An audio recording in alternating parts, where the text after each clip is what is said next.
Welcome to Workshop 5, Operations Theory. In the previous workshops, your family has built a progressively clearer picture of itself. In Workshop 1, you identified the 9 capitals your family possesses.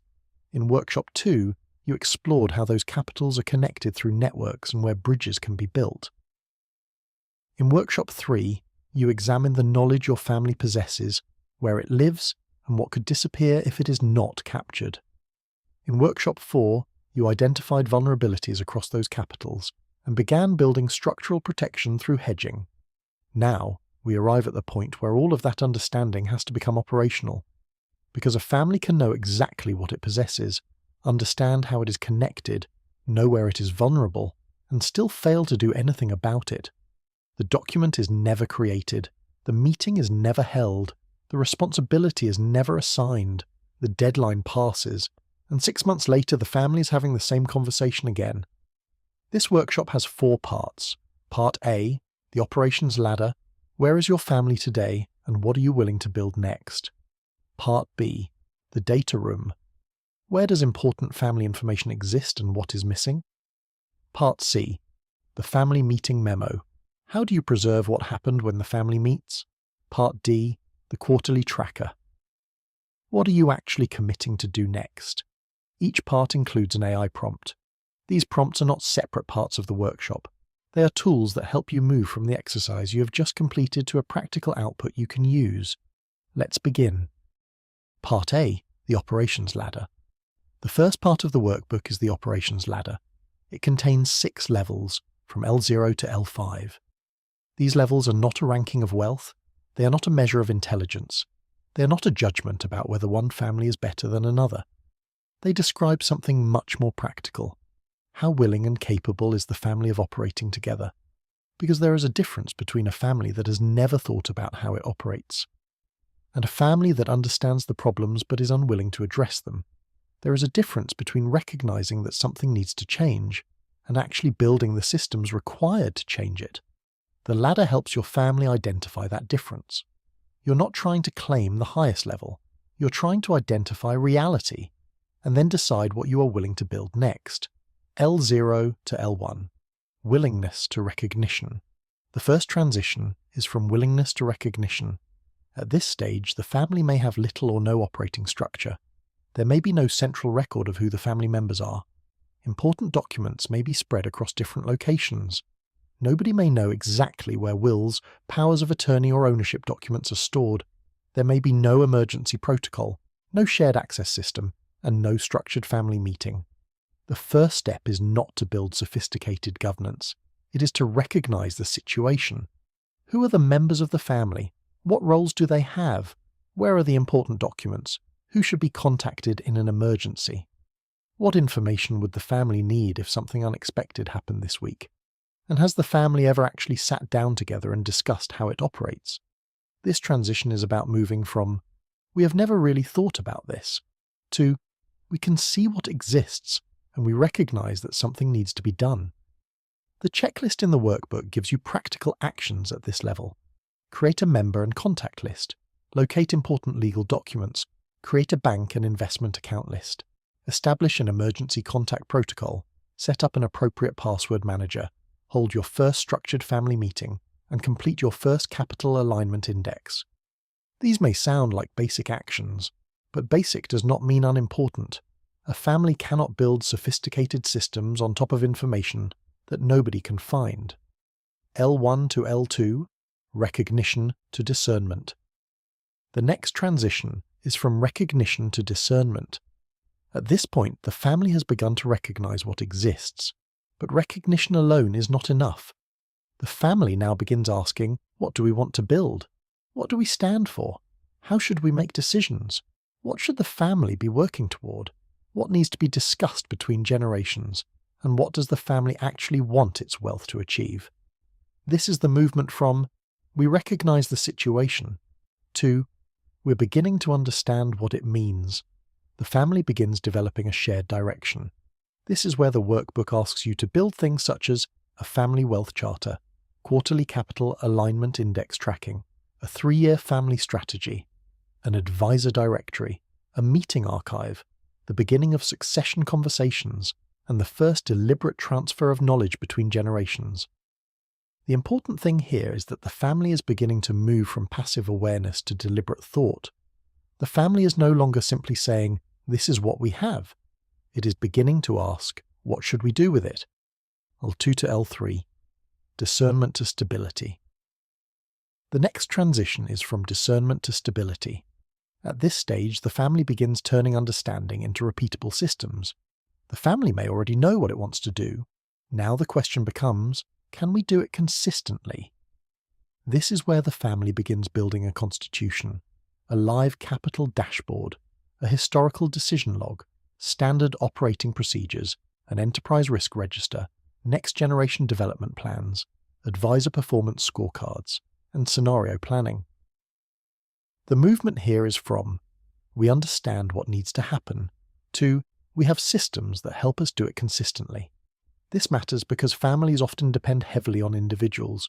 One person remembers the history, one person knows how the business works, one person knows the advisors, one person knows where the documents are, one person understands the risks. But if everything depends on individual memory, the family is fragile. Stability begins when important knowledge and important processes are no longer dependent on one person being available. The goal is not to remove people.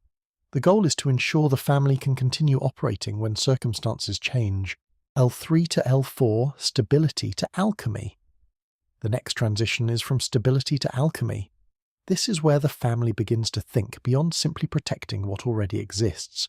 The question becomes, how can our different capitals strengthen one another? How can knowledge strengthen financial decisions? How can social relationships create new opportunities? How can human capability support the family's future? How can cultural knowledge inform long-term direction? How can time be freed to focus on what actually matters? This is where the family begins thinking about long-term direction, the compounding of all 9 capitals, cross-capital leverage, real authority for the next generation, innovation pipelines, stress testing, elder wisdom libraries, structured family learning, and an archive of what did not work. The family is no longer only asking, how do we protect what we have? It is beginning to ask, how can we create more capability from what we already possess? That is the movement from stability to alchemy. The family has built systems that work. Now it begins deliberately using those systems to create new possibilities. L4 to L5. Alchemy to transmission. The final transition is from alchemy to transmission. At this level, the family begins to think beyond itself. The question becomes, what have we learned that should continue beyond us? This may involve creating a governance constitution that could help other families, building an open-source toolkit, developing educational infrastructure, collaborating with universities or research organizations, creating a family foundation, building a multi-family alliance, preserving institutional memory, mentoring families at earlier stages, or contributing to research, books, or documentaries. The movement is from, we have built something that works for us, to, what have we learned that should survive beyond us? But there is an important point about L5. L5 is not a destination, it is a posture. A family can have excellent systems and still become complacent. It can have sophisticated documents and still fail to adapt. It can have a long history and still fail to transmit what matters. So L5 is not about saying, we have finished. It is about continuing to ask, what do we owe the future? Using the AI prompts in part. Once you have identified where your family is today and where you want to be in 12 months, look at the checklist for the next level. The AI prompts in Part A are there to help you create the practical documents and systems required to move forward. Choose the prompt that is most relevant to your family right now. It might help you create an emergency protocol, a family meeting agenda, a wealth charter, a strategy, a succession conversation guide, a constitution, or a development plan. Simply fill in the information about your family and use the prompt to create a first draft. Then review it together. Change it. Challenge it. Make it yours. The objective is not to generate a perfect document. The objective is to create something your family is actually willing to use. Your current level tells you where you are. Your 12-month target tells you what you are willing to build next. The AI prompts help you take the first practical step between the two. Part B. The data room. The data room is the family's shared record of what has been discovered, decided, and created. Not everything needs to be stored here, but important information should not depend on one person's memory, one laptop, or one conversation. The table below gives you a starting structure. For each item, record: where is it stored? Who is responsible for it? When was it last updated? Is it actually there? The structure is not fixed. Add documents. Remove anything that does not apply. Create new categories where necessary. The purpose is simple. If something important exists, someone should know where it is. A missing document is not automatically a problem, but an important document that nobody knows exists, nobody knows where to find, or nobody is responsible for maintaining, is a vulnerability. Once you have reviewed your data room, use the AI prompt below the table. Paste in your current data room status, including any items marked missing. The prompt will help you identify which missing item creates the greatest immediate risk, the simplest way to create or locate each missing item, and a storage system that fits your family's situation. The objective is not to build a perfect archive. It is to create a reliable place where important family information can be found when it is needed. Part C. The Family Meeting Memo. The next part is the Family Meeting Memo. This is deliberately simple. After every family meeting, take 5 minutes. Record: who was there? Who facilitated? What was discussed? What was decided? Why the decision was made? Who is responsible for each action? And when it should happen. There is also space to record one story, insight, or moment worth preserving. This matters because families often remember decisions, but forget why those decisions were made, or different people remember the same conversation differently. A short meeting memo creates continuity. It allows the next meeting to begin where the previous meeting ended, not from memory, not from competing interpretations, but from a shared record. Once you have completed the memo, use the AI prompt within Part C. You can paste in your rough notes. The prompt helps turn those notes into a clean meeting memo. It can organize the decisions, clarify the action items, identify the owner and deadline for each action, capture one story or insight worth preserving, and create a short summary for the next meeting. The objective is not bureaucracy. It is continuity.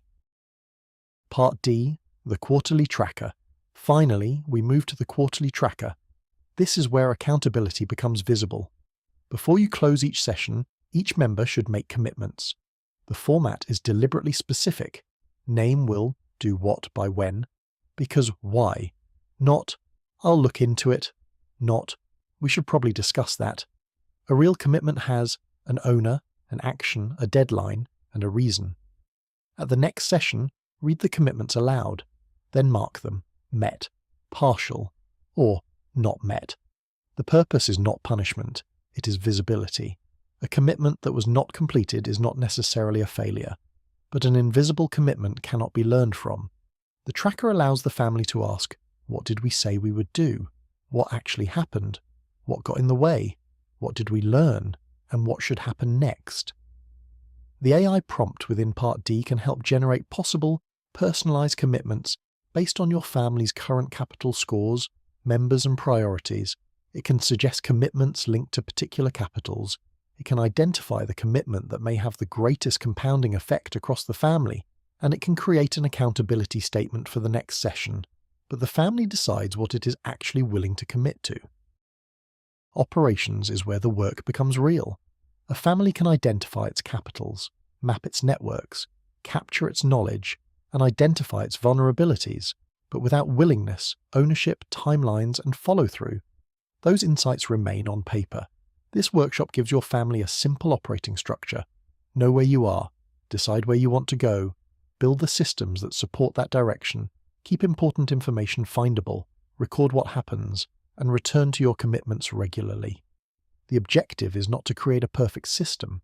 It is to create a system your family can actually maintain. Because progress does not usually come from one extraordinary decision. It comes from knowing what needs to happen next, who is responsible, when it should happen, and whether it actually happened. Now, complete the operations workbook. Start with Part A, mark your current level, set your 12-month target, Use the relevant AI prompts to begin building the documents and systems required for the next stage. Then move through parts B, C, and D. Review your data room. Begin recording your family meetings and create your first quarterly commitments. The next step is implementation. What happens next is now up to your family.